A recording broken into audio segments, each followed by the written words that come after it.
Assalamualaikum warahmatullahi wabarakatuh. Waalaikumsalam. Waalaikumsalam warahmatullahi wabarakatuh. Kita teman-teman, saya Memiarsi. Di sini saya akan memulai untuk diskusi hari ini tentang saksi nyata penerapan filosofi Ki Hajar Dewantara modul 1.1. Untuk yang pertama kali memaparkan presentasinya, mangga kepada Pak Rifki untuk pemaparan materi ini. Baik, Bu Moderator, terima kasih atas waktunya. Baik, izin share screen ya Bapak Ibu. Mangga.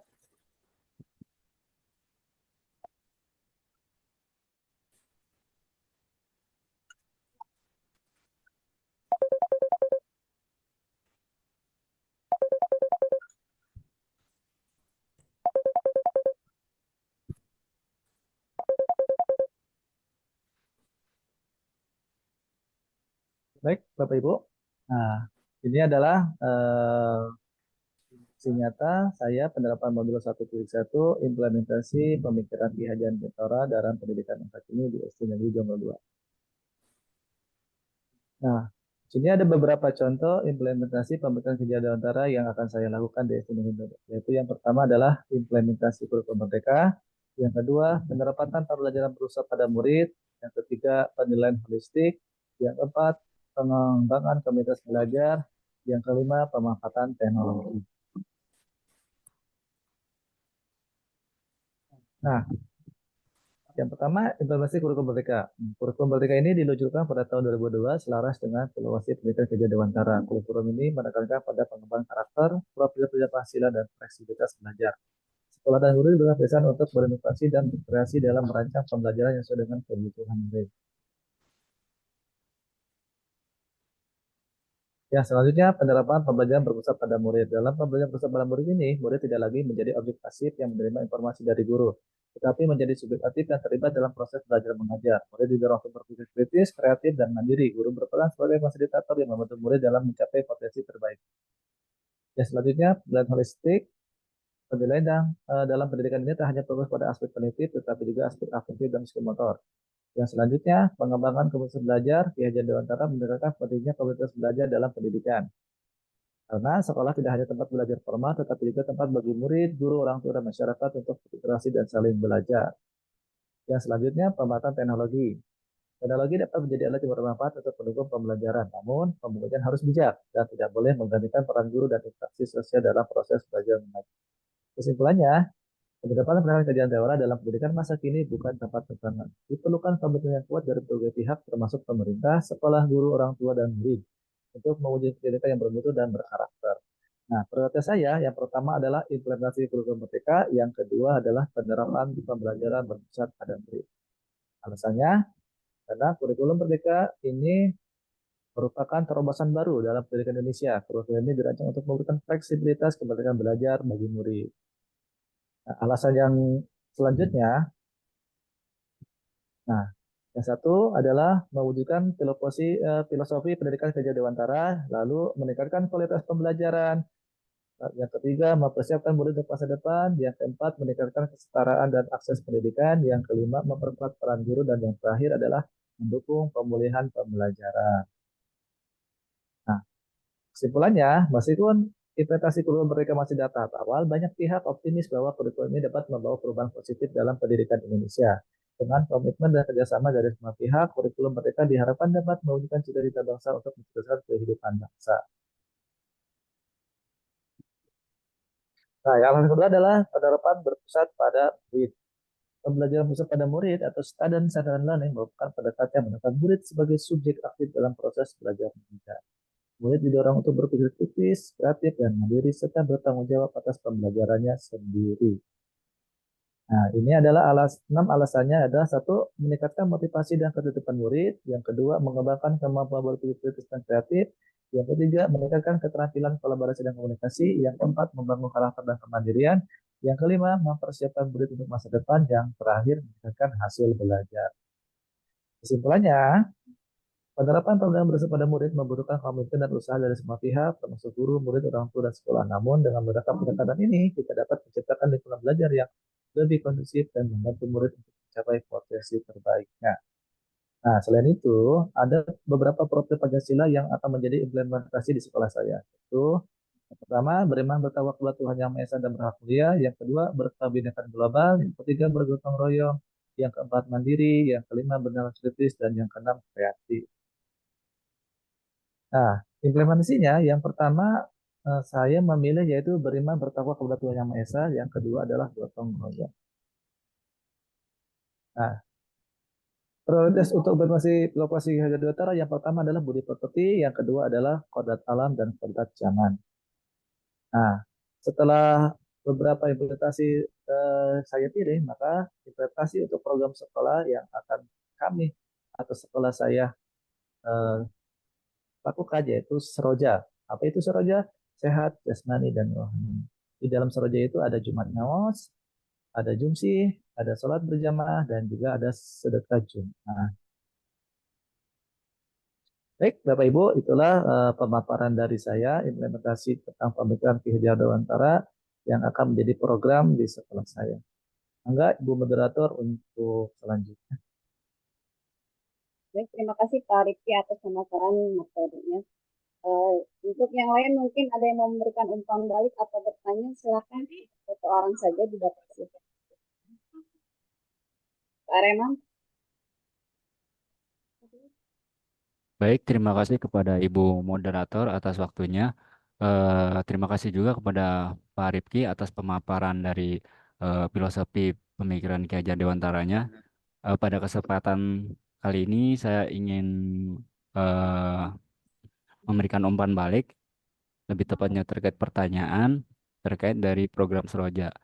Kira-kira menurut Pak Rifki, apa yang harus dilakukan bagi siswa-siswi yang beragama non-Muslim? Terima kasih atas waktunya Pak Rifki. Baik, terima kasih atas pertanyaan. Baik, kebetulan program Soroja ini yaitu salah satunya itu adalah kegiatan sholat berjamaah setiap Jumat. Sudah sekolah kami lakukan di setiap minggunya di Jumat. Nah, kebetulan memang belum ada namanya.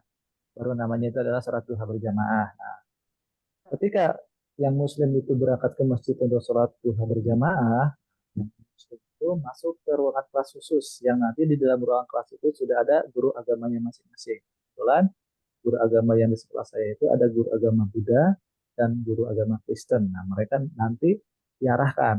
Yang Muslim itu diarahkan menuju masjid dengan guru agama Islamnya, lalu yang guru Buddha dan guru Buddha apa namanya siswa yang Buddha dan siswa yang Kristen itu diarahkan ke ruangan ke guru agamanya masing-masing. Itu seperti itu. Baik, Nangga, ada lagi? Kalau saya mau menambahkan,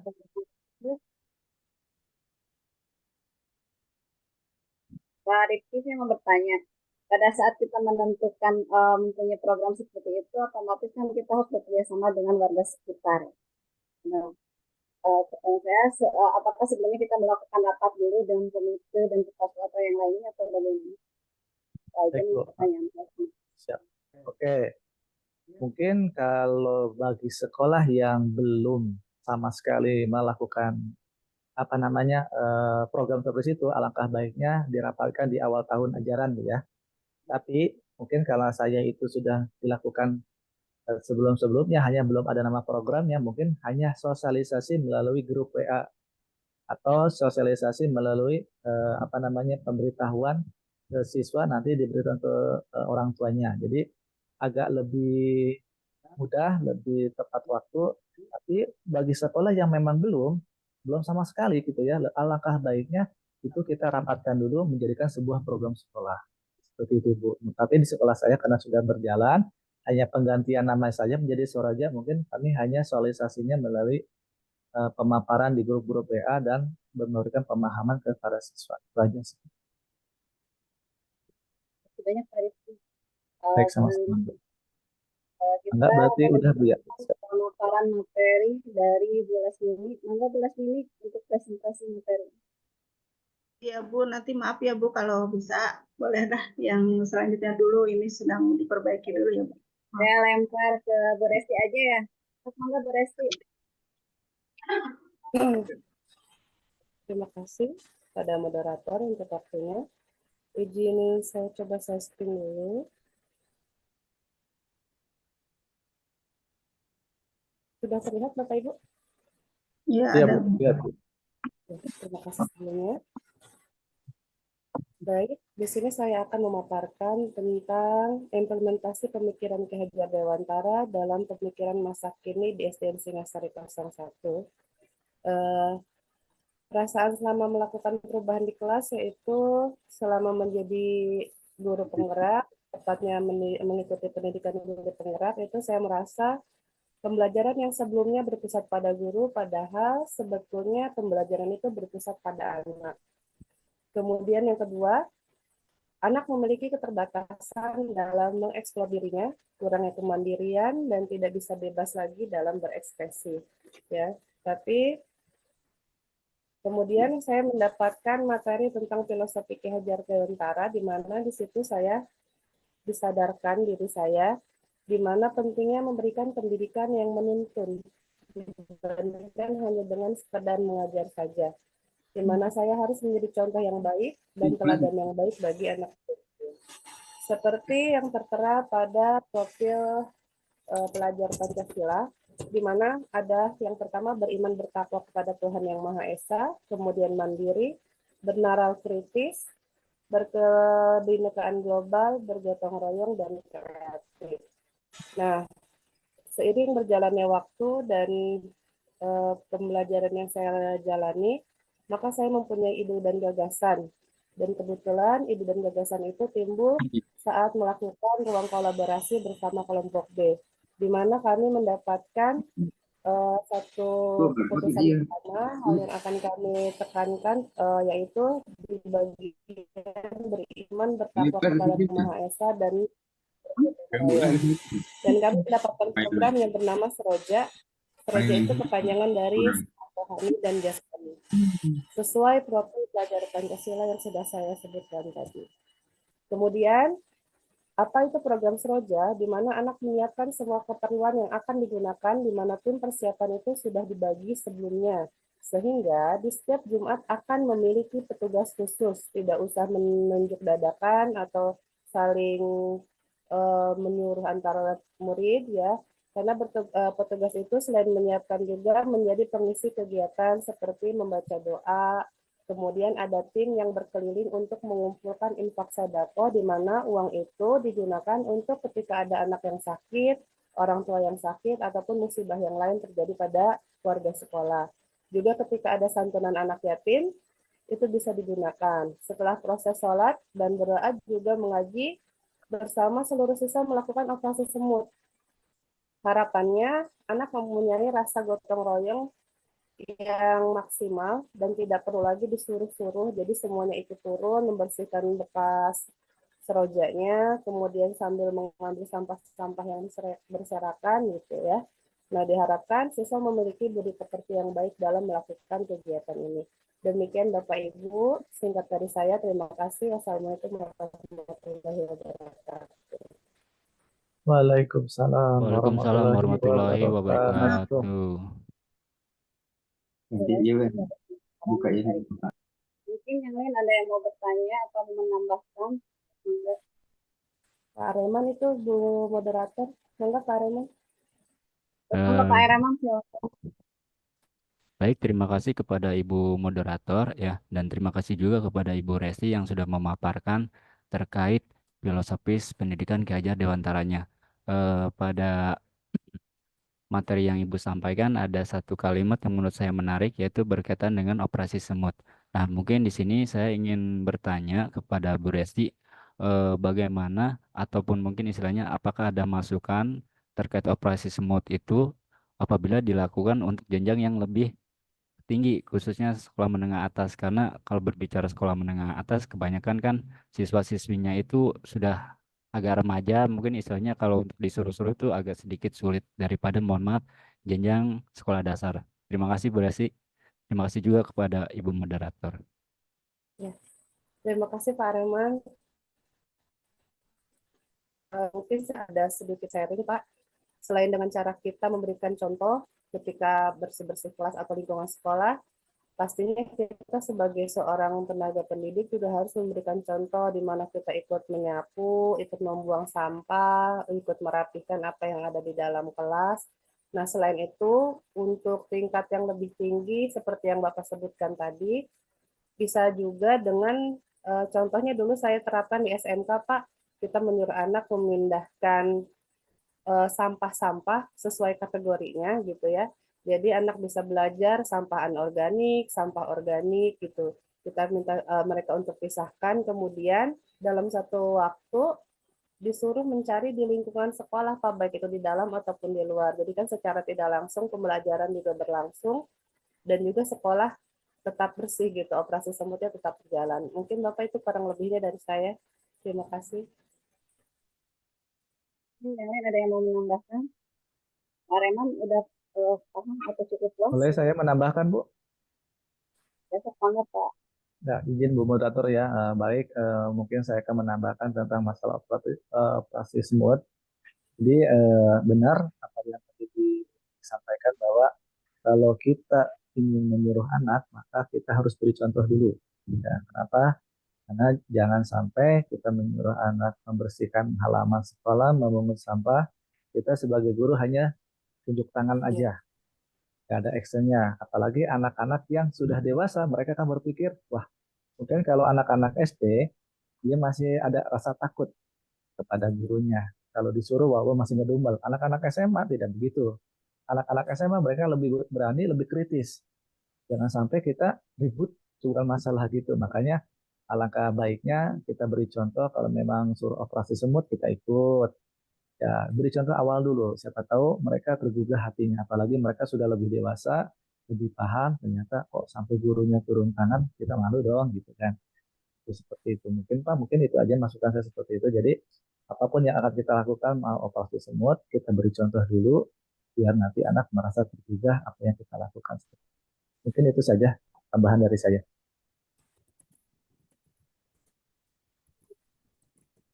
Mungkin itu pemaparan dari dari Bu Resti. Selanjutnya kita akan mendengarkan pemaparan materi dari Pak Areman. Monggo Pak Areman. Baik, terima kasih atas kesempatannya kepada Ibu Moderator. Izin juga kepada Bapak Ibu untuk share screen.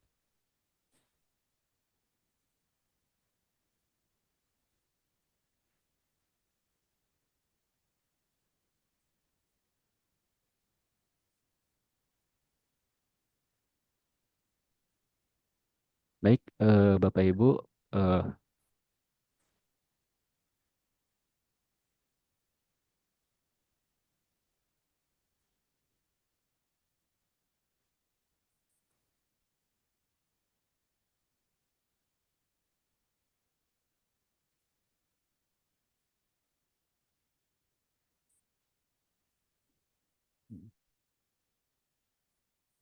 Pak Raymond kayaknya sinyalnya jelek.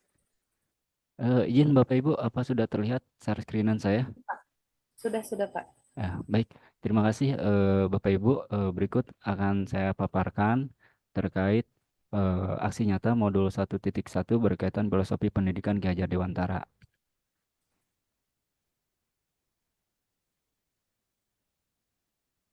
Baik, yang pertama berkaitan dengan perasaan selama melakukan perubahan di kelas ya. Sebelumnya pembelajaran yang saya lakukan yaitu teacher center dalam artian pusatnya dari saya sendiri. Namun ketika sudah mempelajari yang namanya filosofi pendidikan Ki Hajar Dewantara, saya menyadari bahwasanya apa yang saya lakukan selama ini kurang tepat. Berdasarkan filosofis pendidikan Ki Hajar Dewantara, sebetulnya pembelajaran yang relevan itu adalah berbasis murid atau student center. Permasalahan yang saya alami ketika pembelajaran berbasis teacher center yaitu diantaranya siswa kurang mengeksplor kemampuannya. Selanjutnya, siswa kurang mandiri dan tidak memiliki kebebasan dalam berekspresi. Selain itu juga, siswa sering merasa bosan dan ilmu yang didapat tidak berkembang. Berkaitan dengan permasalahan tersebut, solusi apa yang harus saya temukan ataupun aplikasikan? Maka mau tidak mau kita sebagai pendidik berdasarkan filosofis pendidikan Ki Hajar Dewantara, bahwasanya seorang pendidik itu adalah kodratnya menuntun siswa-siswi kita eh, dalam hal memberikan pelajaran sesuai dengan kodrat alam dan juga kodrat zamannya. Lalu untuk yang kedua, berkaitan ide atau gagasan yang timbul sepanjang proses perubahan, maka dari permasalahan yang terjadi ketika teacher center, eh, perubahan yang saya lakukan adalah yang paling utama mengubah metode pembelajaran, di mana lebih eh, menggerakkan siswa untuk aktif, kolaboratif, mandiri, dan juga berani. Lalu untuk tahap pembelajaran dan pengalaman dalam bentuk catatan baik, maka dari itu sebelum saya melakukan kegiatan tersebut, saya berdiskusi dengan teman sejawat. Langkah selanjutnya yaitu membuat perangkat pembelajaran. Ini berkaitan dengan apa yang sudah saya aplikasikan di slide sebelumnya. Maka ketika saya sudah berada di kelas, hal yang pertama dilakukan adalah akan selalu memberikan tindakan yang positif, yaitu berdoa, di mana berdoa merupakan salah satu bagian dari filosofis pendidikan Ki Hajar Dewantara, yaitu beriman dan bertakwa. Selanjutnya, berkaitan dengan perangkat pembelajaran, maka saya harus menyampaikan terkait tujuan pembelajaran dan juga penjelasan, khususnya pada saat ini saya mempraktikannya pada saat praktikum. Berikut ada penerapan pelaksanaan praktikum di mana pada kesempatan ini saya berkolaborasi dengan mata pelajaran yang lainnya. Di mana pada pelaksanaan tersebut setiap kelompok aktif berkaitan untuk menemukan solusi dari praktikum itu sendiri. Selanjutnya, penerapan dari praktikum itu sendiri ketika seluruh kelompok selesai mengerjakan praktikumnya, maka mereka akan harus mempresentasikan masing-masing kelompok. Setelah presentasi yang dilakukan, maka saya sebagai pendidik harus memberikan penguatan terhadap apa yang sudah mereka lakukan. Berkaitan dengan praktikum yang sudah saya lakukan, saya melakukan refleksi, di mana di dalam refleksi ini ada tantangan yang saya hadapi. Yang pertama adalah masih ada beberapa siswa yang tidak mau bekerja sama ataupun mengandalkan teman. Selanjutnya, masih ada beberapa siswa juga yang kurang peduli terhadap pembagian tugasnya masing-masing. Maka dari itu, solusi apa yang harus saya lakukan? Solusi yang harus saya lakukan yaitu melakukan pembimbingan secara personal.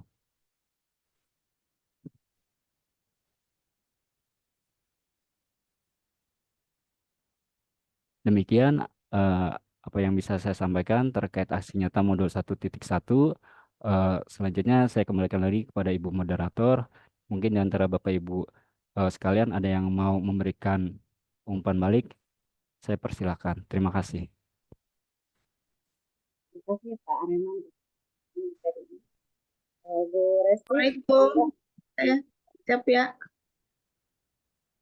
Assalamualaikum. Waalaikumsalam. Assalamualaikum warahmatullahi wabarakatuh. Ya. Bulas. Ini bentar dulu, ini lagi mau umpan balik ke Areman. Iya, Bentar ya, Bu Resti dulu mau bertanya Bu. Pas ini, mangga Bu Resti. Terima kasih Ibu Moderator, juga Bapak Ibu yang lainnya. Pak Hareman, mohon izin tadi sedikit saya mendengar tentang adanya metode pembelajaran yang Bapak terapkan di mana anak membutuhkan kepercayaan diri yang tinggi ya Pak ya. Nah, saya mohon sharing Bapak bagaimana biasanya teknik Bapak dalam menumbuhkan rasa percaya diri pada siswa, apalagi mereka itu kan sudah tingkat kelas sekolah tinggi ya Pak ya gitu. Biasanya Bapak melakukan apa gitu Pak? Terima kasih Pak sebelumnya. Baik, terima kasih atas umpan baliknya kepada Ibu Resti. Ini hanya sekedar sharing saja ya. Dalam artian kebetulan di instansi tempat saya bertugas, saya kebetulan kebagian kelas 12, Bapak Ibu yang mengampunya. Maka dari itu dari segi usia memang mereka kategorinya adalah dewasa. Nah, terkait dari bentuk kepercayaan diri, pasti setiap siswa itu akan berbeda satu dengan yang lain. Namun di satu sisi saya selalu memberikan yang namanya bimbingan personal bahwa dalam apapun itu kalian sebagai siswa di sekolah ini bahwasanya kalian itu adalah istimewa. Dalam artian kalian memiliki kemampuan yang berbeda-beda satu sama dengan yang lainnya.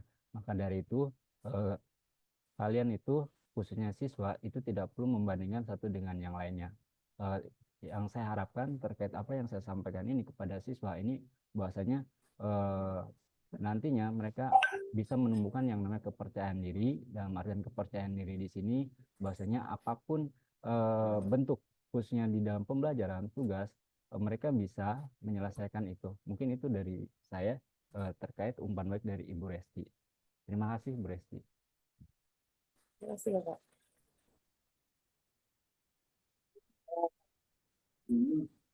Mungkin selanjutnya pemaparan materi dari saya dulu, yaitu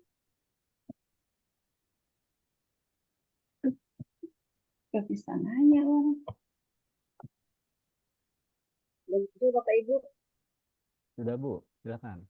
Enggak, Bu. Bukti nyata modul 1.1 implementasi pemikiran filosofi Ki Hajar Dewantara dalam penerapannya di STM Cimande 03. Karena pembelajaran berpusat pada murid dengan mengutamakan kodrat alam dan kodrat teman. Pembelajaran sebelum mengenal filosofi Ki Hajar Dewantara berpusat pada murid, berpusat pada guru, di mana guru sebagai sumber pembelajaran, dan pengetahuan dijadikan sebagai penilaian utama. Kemudian semua anak disamaratakan tanpa melihat minat dan bakatnya. Perubahan yang dilakukan setelah mengenal filosofi Ki Hajar Dewantara.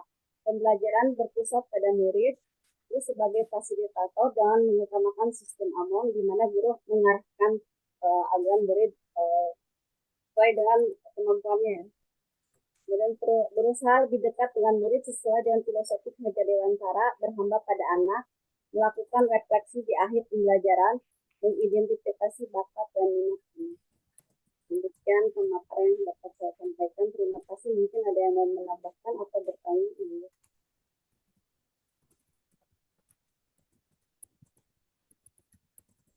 Bu, saya mau nanya. Maaf, ini nggak bisa angkat tangannya. Maaf ya. Boleh, moderator? Ya, semangat Bu. Silakan Bu Mia, Makasih. silakan di top screen. Ibu moderator yang telah Ya, ya. Ini saya cuma bertanya aja, bagaimana di tempat Ibu dalam pembelajaran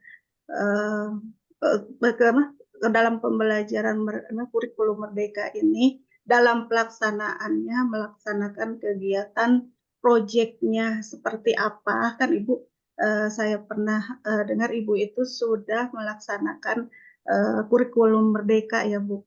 Tolong berikan contoh, soalnya saya itu masih belum begitu paham tentang kurikulum Merdeka, tentang proyek yang telah Ibu lakukan pada saat melaksanakan kurikulum Merdeka itu contohnya seperti apa. Begitu aja Bu, terima kasih.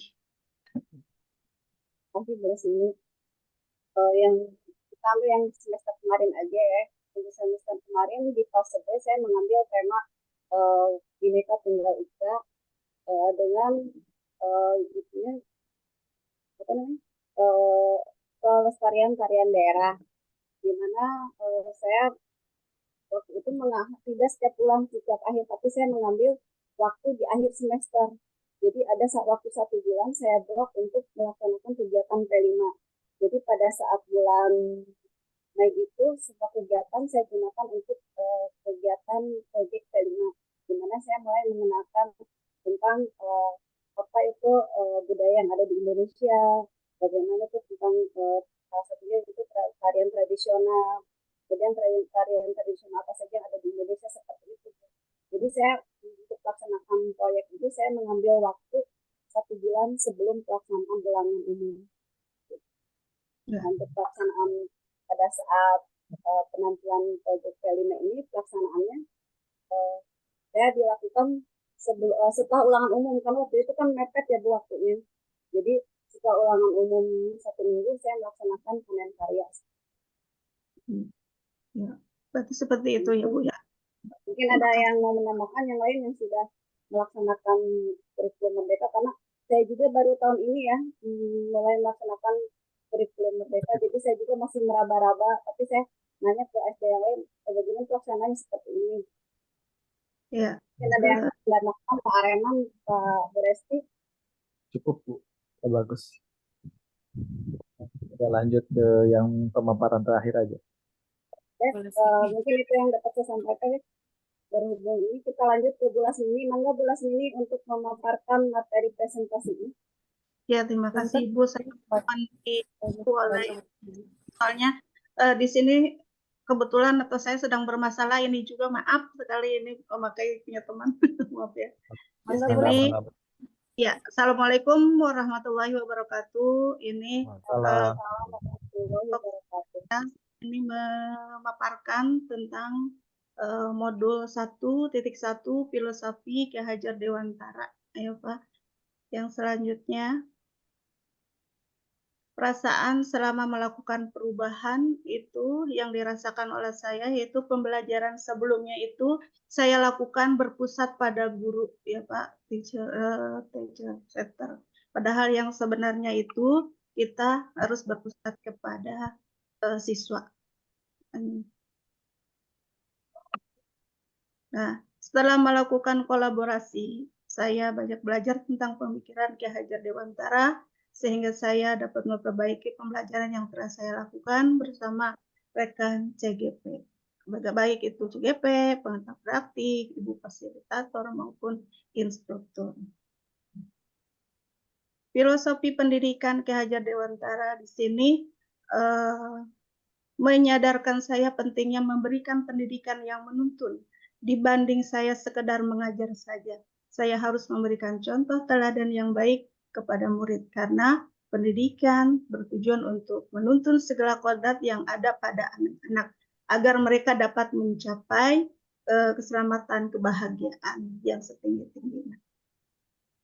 Ide dan gagasan yang timbul selama proses, yaitu metode perubahan, mengubah metode, ya Pak Bu.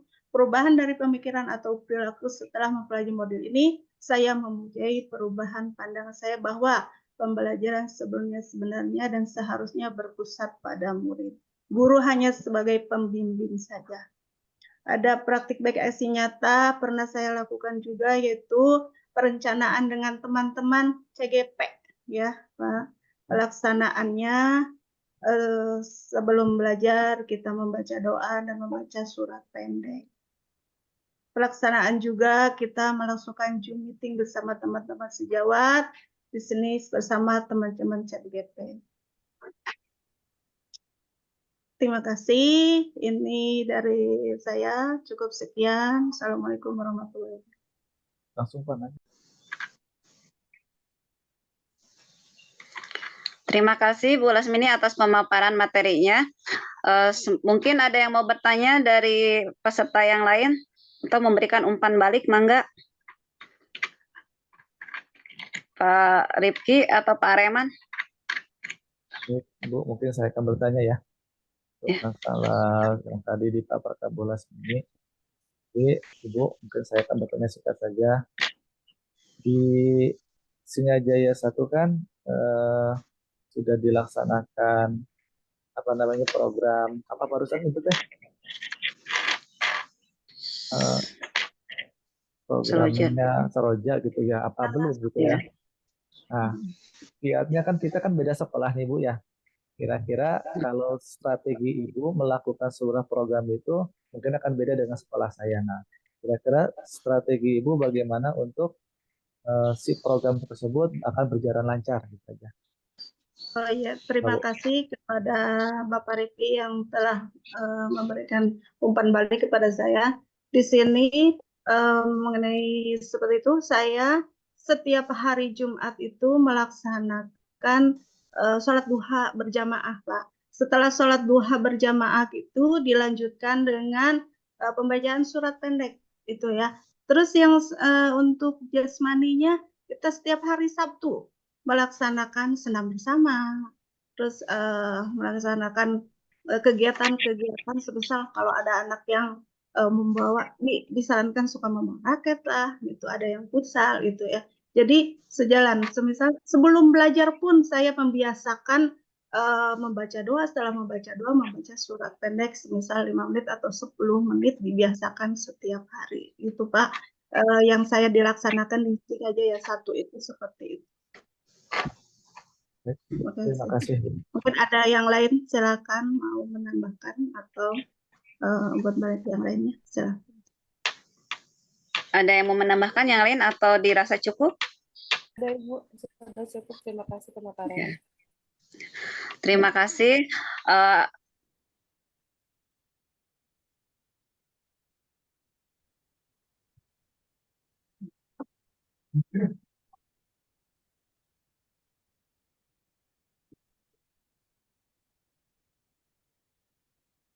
Sepertinya buminya gangguan Pak Rifki. Buminya nge-lag ya. Iya, tutup. Coba kalau Mungkin untuk diskusi. bentar, begitu. Mangga Pak Areman untuk doanya menutup. Bu, diulang lagi Bu, nge-lag tadi Bu. Baik. Sampai mana ya? Ditutup Tutup aja. aja mulai dari Ya, untuk diskusi hari ini kita cukupkan sampai di sini. Terima kasih kepada teman-teman atas pemaparan materinya. Sebelum mengakhiri diskusi ini kita mengucapkan alhamdulillah, dan kepada Pak Areman mohon untuk doanya. Baik, terima kasih kepada Ibu moderator atas waktunya. Bapak Ibu, alhamdulillah kegiatan virtual kita pada hari ini terkait aksi nyata modul 1.1 sudah dilaksanakan. Semoga apa yang kita laksanakan ini diridhoi oleh Allah Subhanahu wa taala. Maka dari itu sebelum menutup kegiatan ini, alangkah baiknya kita berdoa dengan membaca surah Al-Fatihah. Al-Fatihah. Alhamdulillahirrahmanirrahim. Iya karena mereka karena